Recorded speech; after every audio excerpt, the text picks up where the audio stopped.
दोस्तों, कोरोना की दूसरी लहर का सबसे ज्यादा असर इस समय भारत में ही देखने को मिल रहा है और रोजाना सैकड़ों लोग इस बीमारी की वजह से अपनी जान गंवा रहे हैं। सरकारी आंकड़े यहाँ इसे कुछ हजार ही बताते हैं, वहीं विशेषज्ञों की माने तो असल में यह नंबर कहीं बड़ा है।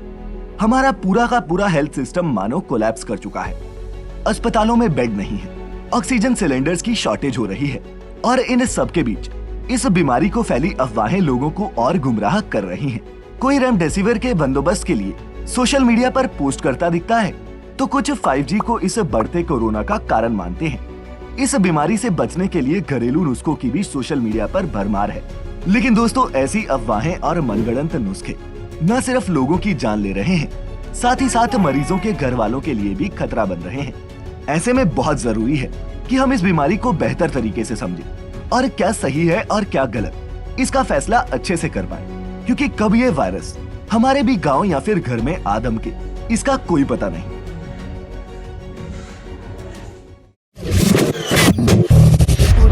फैक्टिफाइड स्पेशल्स। नंबर 1, क्या है कोरोना के सिम्टम्स?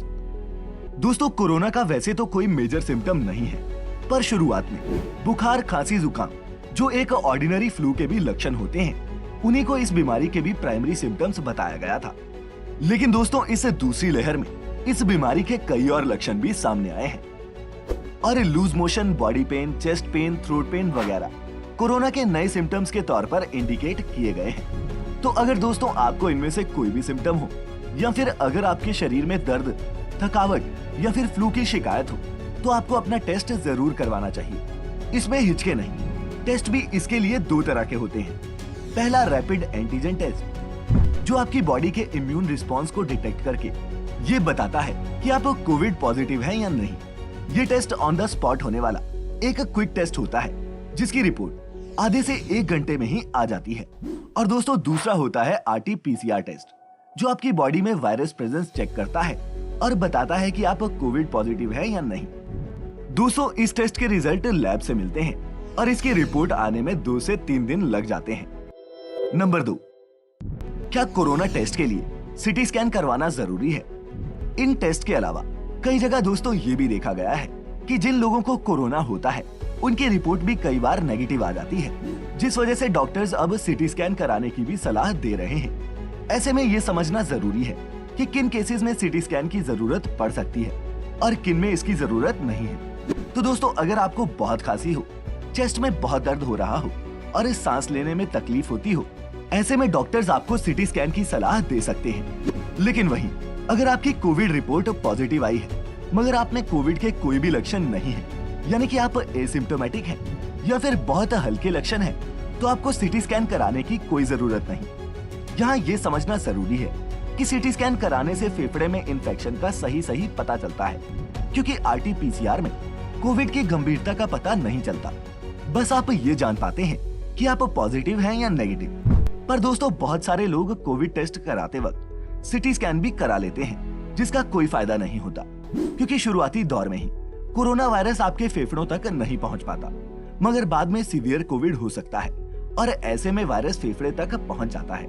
इसीलिए चौथे से छठे दिन के बीच सिटी स्कैन कराना ही बेहतर होता है, लेकिन वो भी आपको डॉक्टर सलाह दे तभी करवाएं। साथ ही दोस्तों, सोशल मीडिया पर कई तरह की फर्जी पोस्ट भी वायरल हो रही है, जिसमें कहा जा रहा है कि कोरोना टेस्टिंग के लिए सिटी स्कैन नहीं करवाना चाहिए, क्योंकि इससे कैंसर होता है। पर दोस्तों, आपको बता दूं कि ऐसी वायरल पोस्ट पर डॉक्टर्स का कहना है कि ये पहले के जमाने की बात है, जब सिटी स्कैन के लिए हाई रेडिएशंस का इस्तेमाल होता था, जिससे कैंसर होने की संभावना बढ़ जाती थी। लेकिन टेक्नोलॉजी अब बहुत एडवांस हो चुकी है। अब सिटी स्कैन में बहुत कम रेडिएशंस का ही इस्तेमाल होता है और 1-2 बार सिटी स्कैन कराने से किसी को कैंसर नहीं होता। ये महज एक अफवाह है और कुछ नहीं। नंबर 3, होम आइसोलेशन में कौन सी दवाइयां लेनी चाहिए? दोस्तों, महामारी का आतंक देश में इस कदर फैला हुआ है कि मरीजों के लिए अस्पताल में अब जगह तक नहीं बची। ऐसे में जिन मरीजों की हालत गंभीर नहीं है, उन्हें डॉक्टर्स और सरकार होम आइसोलेशन में रहने की सलाह दे रहे हैं। ऐसे में होम आइसोलेशन में मरीजों को कौन सी दवाइयां लेनी चाहिए, इसे लेकर भी कई तरह की अफवाहें फैली हुई हैं। लेकिन मेरी माने तो सोशल मीडिया पर शेयर हो रही इन प्रिस्क्रिप्शंस पर टाइम वेस्ट न करके अपने डॉक्टर से संपर्क में रहें और कोई भी दवा लेने से पहले डॉक्टर से कंसल्ट जरूर करें। आमतौर पर ऐसे मरीजों को डॉक्टर्स पैरासीटामोल, जिंक और विटामिन लेने की सलाह दे रहे हैं। पैरासीटामोल बुखार को कम करती है और विटामिन और जिंक शरीर की इम्यूनिटी बढ़ाने में मदद करते हैं। लेकिन मैं फिर रिपीट करता हूँ, डॉक्टर की सलाह के बिना कोई दवाई ना ले। नंबर 4, होम आइसोलेशन में किन बातों का ध्यान रखें? दोस्तों, होम आइसोलेशन में रहकर मरीज को एक अलग कमरे में आइसोलेट करें और अगर मुमकिन हो तो सिर्फ एक ही आदमी उनकी देखभाल करे। सभी परिवार वालों का RT-PCR टेस्ट करवाना भी जरूरी है। दोस्तों, ये भी समझना जरूरी है कि ये वायरस ड्रॉपलेट्स के जरिए फैलता है जो मरीज के मुंह या नाक से बाहर निकलते हैं। ऐसे में मरीज को पंखे या फिर AC का कम से कम इस्तेमाल करना चाहिए। वहीं मरीज और घर में रह रहे सभी लोग डबल मास्क का इस्तेमाल करें ताकि बीमारी फैलने के चांसेस कम से कम हो। हाथों को सैनिटाइज करते रहें और चेहरे या मुंह को कम से कम छुएं। हो सके तो मरीज को इस्तेमाल के लिए एक अलग बाथरूम दें और वेंटिलेशन के लिए घर की खिड़की और दरवाजे हमेशा खुले रखें ताकि अगर हवा में वायरस हो भी तो भी हवा के साथ बाहर चला जाए। और दोस्तों, इन्हें सबसे जरूरी, घर में एक ऑक्सीमीटर जरूर रखें और मरीज के ऑक्सीजन लेवल पर लगातार नजर बनाए रखें। नंबर 5, ऑक्सीजन लेवल कैसे बढ़ा सकते हैं? दोस्तों, सोशल मीडिया पर वायरल होने वाले कई टोटकों में से एक ये भी है कि कपूर, लौंग, अजवाइन और नीलगिरी के तेल की पोटली बनाकर सूंघने से ऑक्सीजन लेवल को बढ़ाया जा सकता है। लेकिन दोस्तों, ऐसी पोस्ट पर यकीन करेंगे तो कुछ अच्छा होने से ज्यादा चांसेस कुछ बुरा होने के हैं। जहां नीलगिरी का बंद नाक पर असर करने का कोई भी साइंटिफिक एविडेंस नहीं है, वहीं ज्यादा मात्रा में कपूर को सूंघने से मरीज की जान भी जा सकती है। इसीलिए कोरोना के इलाज में ऐसे घरेलू नुस्खों से बचें। पूरा दिन काढ़ा ना पीते रहें और स्टीम भी कम ही लें। दोस्तों, अगर मरीज का ऑक्सीजन लेवल 94 से ऊपर है तो इसका मतलब है कि मरीज को सांस लेने में कोई दिक्कत नहीं है।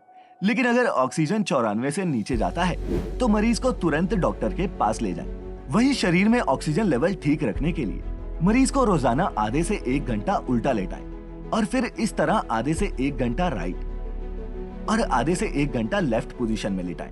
बॉडी में ऑक्सीजन बढ़ाने की ये तकनीक साइंटिफिकली प्रूवन है और इसे प्रोनिंग कहते हैं। डॉक्टर्स के मुताबिक पेट के बल सोने से ऑक्सीजन ज्यादा बेहतर तरीके से फेफड़ों तक पहुंचती है, जिससे मरीज को सांस लेने में मदद मिलती है। इसके अलावा दोस्तों, रोजाना प्राणायाम करने से भी हमारा रेस्पिरेटरी सिस्टम बेहतर होता है। लेकिन इन सब प्रैक्टिसेस को इलाज के तौर पर नहीं, एहतियात के तौर पर ही देखें। और अगर ऑक्सीजन लेवल लगातार गिरता नजर आए या फिर कॉन्स्टेंटली लो ही दिखे तो तुरंत मेडिकल असिस्टेंस लें, खुद टोने टोटके ना करें।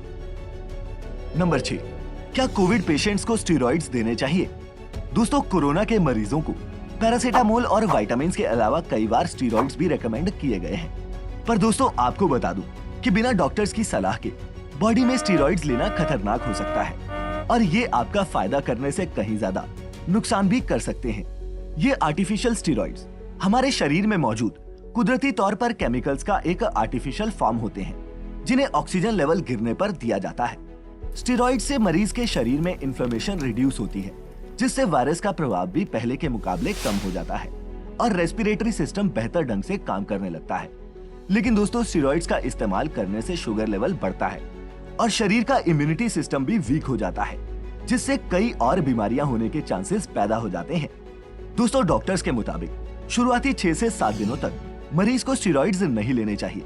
इसके बाद भी सिर्फ डॉक्टर्स की सलाह और देखरेख में ही ये स्टेरॉइड्स दिए जा सकते हैं। इसीलिए दोस्तों, खुद से स्टेरॉइड्स लेने की गलती कभी ना करें। नंबर 7, ब्लैक फंगस क्या है और ये कैसे फैलता है? दोस्तों, कोरोना महामारी के बीचों बीच एक और बीमारी फैल रही है जिसका नाम है ब्लैक फंगल इन्फेक्शन। ये कोरोना मरीजों में काफी देखी जा रही है। पर दोस्तों, आपको बता दें कि ब्लैक फंगल इन्फेक्शन कोई बीमारी नहीं है। दरअसल ब्लैक फंगस हमेशा ही हमारे चारों तरफ हवा में मौजूद होती है, पर यह शरीर पर तभी वार कर पाती है जब इंसान का इम्यूनिटी सिस्टम बहुत ज्यादा वीक होता है। दोस्तों, जिन लोगों को पहले से डायबिटीज, कैंसर या फिर दूसरी बीमारियां हो तो उनका इम्यूनिटी सिस्टम कोरोना की वजह से और भी वीक हो जाता है, जिस वजह से ऐसे मरीजों में ब्लैक फंगल इन्फेक्शन के होने के चांसेस बढ़ जाते हैं। दोस्तों, ब्लैक फंगस फैलने का एक दूसरा रीजन स्टेरॉइड्स भी है। जिन लोगों की इम्यूनिटी बहुत वीक होती है, अगर उन्हें स्टेरॉइड्स दिए जाए तब उनकी इम्यूनिटी और भी कमजोर हो जाती है, जिस वजह से हवा में मौजूद फंगस उनकी बॉडी में आसानी से एंटर हो जाती है।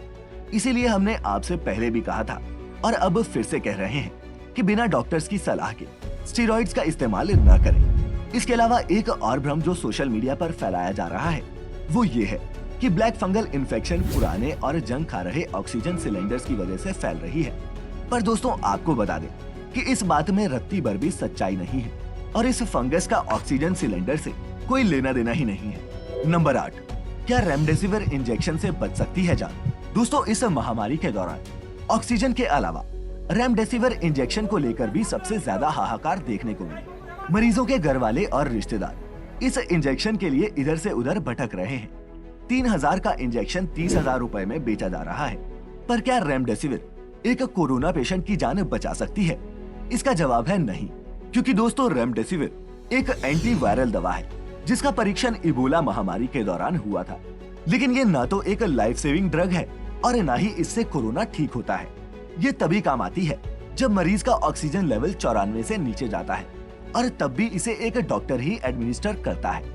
इसके अलावा डॉक्टर्स का ये भी मानना है कि रेमडेसिविर शुरुआती 5 से 7 दिनों में देने पर ही काम करती है, क्योंकि ये वायरस को बढ़ने से रोकती है और इसके बाद इसका असर मरीज पर नहीं होता। वहीं जनवरी 2021 में फ्रंटियर्स इन मेडिसिन की एक रिसर्च में ये बात भी सामने आई है कि इस दवाई के इस्तेमाल से मृत्यु दर यानी कि मोर्टेलिटी रेट पर कोई खास असर नहीं पड़ता।